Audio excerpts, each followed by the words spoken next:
Hi everyone welcome to my YouTube channel. पूर्व video रे आमे विशेषर विशेष कौन विशेष केते प्रकार विशेषर फुल कॉन्सेप्ट आमे जानी थिले। चलंतु आज आमे देखिया से विशेषर 20टा एमसीक्यू क्वेश्चन को आज आमे देखिया। चलंतु स्टार्ट करिया। सो विशेषर प्रथम प्रश्न अछि ना विशेष काहाकू कुहा जाए। ऑप्शन ए रे अछि काम को बुझाए, नाम को बुझाए, सी रे अछि गुण को बुझाए, ऑप्शन डी रे अछि संख्या को बुझाए।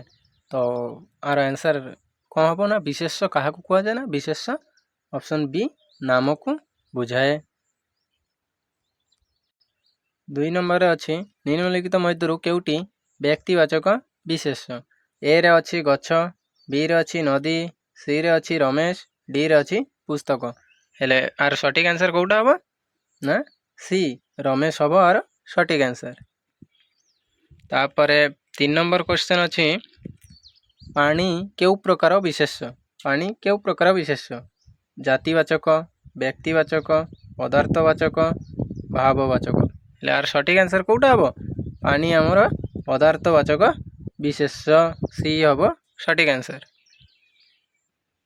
तापरे 4 नंबर क्वेश्चन अच्छी ना सुख केउ प्रकार विशेष।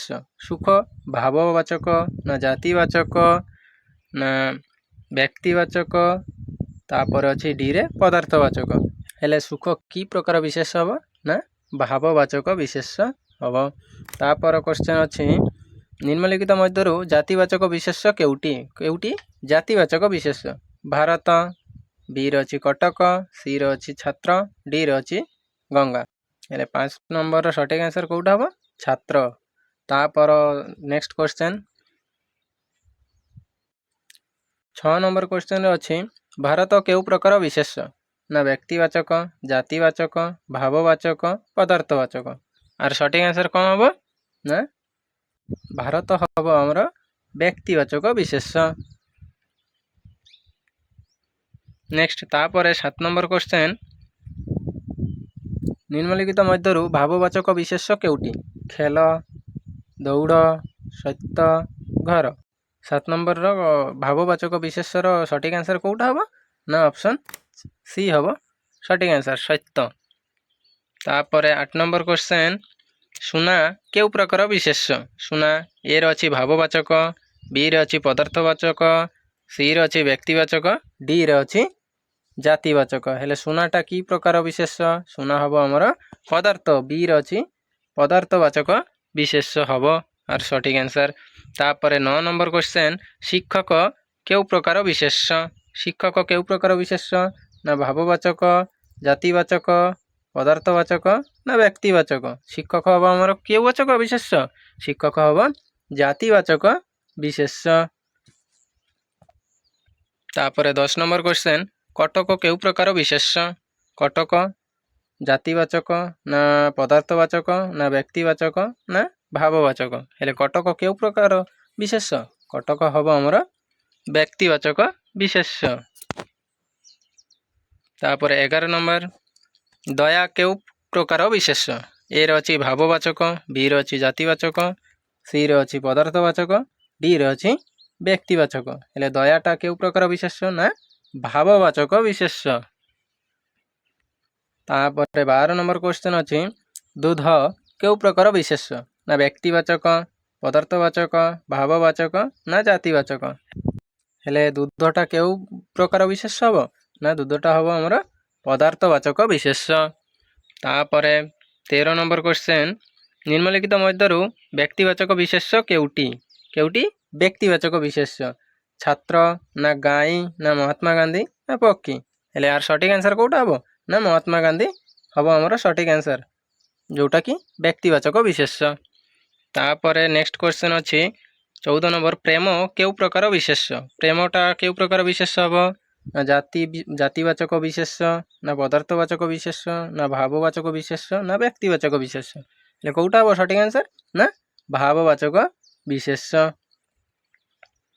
तापर 15 नंबर क्वेश्चन निम्नलिखित मध्यरु पदार्थवाचक विशेष केउटी लोहा, राम, सहर, तापर अछि शिक्षा। ହେଲେ ନିମ୍ନଲିଖିତ ମଧ୍ୟରୁ ପଦାର୍ଥବାଚକ ବିଶେଷ୍ୟ କେଉଁଟା ପଦାର୍ଥବାଚକ ବିଶେଷ୍ୟ? ହେଲେ ଲୁହା ହେବ ଆମର ସଠିକ୍ ଆନ୍ସର୍। ତାପରେ ଶିକ୍ଷା କେଉଁ ପ୍ରକାର ବିଶେଷ୍ୟ? ପଦାର୍ଥବାଚକ ବିଶେଷ୍ୟ ନା ଭାବବାଚକ ବିଶେଷ୍ୟ ନା ଜାତିବାଚକ ବିଶେଷ୍ୟ ନା ବ୍ୟକ୍ତିବାଚକ ବିଶେଷ୍ୟ? ହେଲେ ଶିକ୍ଷା କେଉଁ ପ୍ରକାର ବିଶେଷ୍ୟ ହେବ? ନା ଭାବବାଚକ ବିଶେଷ୍ୟ। ତାପରେ 17 ନମ୍ବର କ୍ୱେଶ୍ଚନ୍, ଗଙ୍ଗା କେଉଁ ପ୍ରକାର ବିଶେଷ୍ୟ ଅଟେ? ହେଲେ ଗଙ୍ଗା କେଉଁ ପ୍ରକାର ବିଶେଷ୍ୟ? ଜାତିବାଚକ ନା ଭାବବାଚକ ନା ପଦାର୍ଥବାଚକ ନା ବ୍ୟକ୍ତିବାଚକ? ଗଙ୍ଗା କେଉଁ ପ୍ରକାର ବିଶେଷ୍ୟ? ଗଙ୍ଗା ଗୋଟିଏ ବ୍ୟକ୍ତିବାଚକ ବିଶେଷ୍ୟ ଯିବ, କାହିଁକିନା ପର୍ଟିକୁଲାର ନାଁକୁ ବୁଝାଉଛି।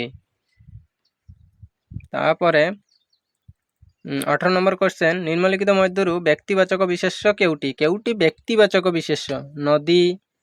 ନଦୀ କହିଲେ ସମଗ୍ର ନଦୀକୁ ବୁଝିବା, ପର୍ବତ କହିଲେ ସମଗ୍ର ପର୍ବତକୁ ବୁଝିବା, ପକ୍ଷୀ କହିଲେ ସମଗ୍ର ପକ୍ଷୀ ଜଗତକୁ ବୁଝିବା, ହେଲେ ହିମାଳୟ କହିଲେ ପର୍ଟିକୁଲାର ନାଁକୁ ବୁଝାଇବ। ହେଲେ ଆନ୍ସର୍ ହେବ କେଉଁଟା? ନା ହିମାଳୟ ହେବ ଆର ସଠିକ୍ ଆନ୍ସର୍, ବ୍ୟକ୍ତିବାଚକ ବିଶେଷ୍ୟ। ତାପରେ 19 ନମ୍ବର କ୍ୱେଶ୍ଚନ୍, ନିମ୍ନଲିଖିତ ମଧ୍ୟରୁ ବ୍ୟକ୍ତିବାଚକ ବିଶେଷ୍ୟ କେଉଁଟି? କେଉଁଟି ବ୍ୟକ୍ତିବାଚକ ବିଶେଷ୍ୟ? ନଦୀ କହିଲେ ସମଗ୍ର ନଦୀ, ସହର କହିଲେ ସମଗ୍ର ସହରକୁ ବୁଝିବା, ତାପରେ ଛାତ୍ର କହିଲେ ଛାତ୍ର ସମାଜକୁ ବୁଝିବା। ହେଲେ ମହାନଦୀ କ'ଣ ପର୍ଟିକୁଲାର ନଦୀର ନାଁ କୁହାଯାଇଛି ଏଠି, ମହାନଦୀ। ହେଲେ ଆନ୍ସର୍ କେଉଁଟା ହେବ? ନା ମହାନଦୀ ହେବ ଏ 19 ନମ୍ବର କ୍ୱେଶ୍ଚନ୍ର ଆନ୍ସର୍। ତାପରେ 20 ନମ୍ବର କ୍ୱେଶ୍ଚନ୍, ଘର କେଉଁ ପ୍ରକାର ବିଶେଷ୍ୟ? ଘର ପଦାର୍ଥବାଚକ ନା ଜାତିବାଚକ ନା ବ୍ୟକ୍ତିବାଚକ ନା ଭାବବାଚକ? ହେଲେ ଘର କେଉଁ ପ୍ରକାର ବିଶେଷ୍ୟ ହେବ? ଘର ହେବ ଆମର ଜାତିବାଚକ ବିଶେଷ୍ୟ।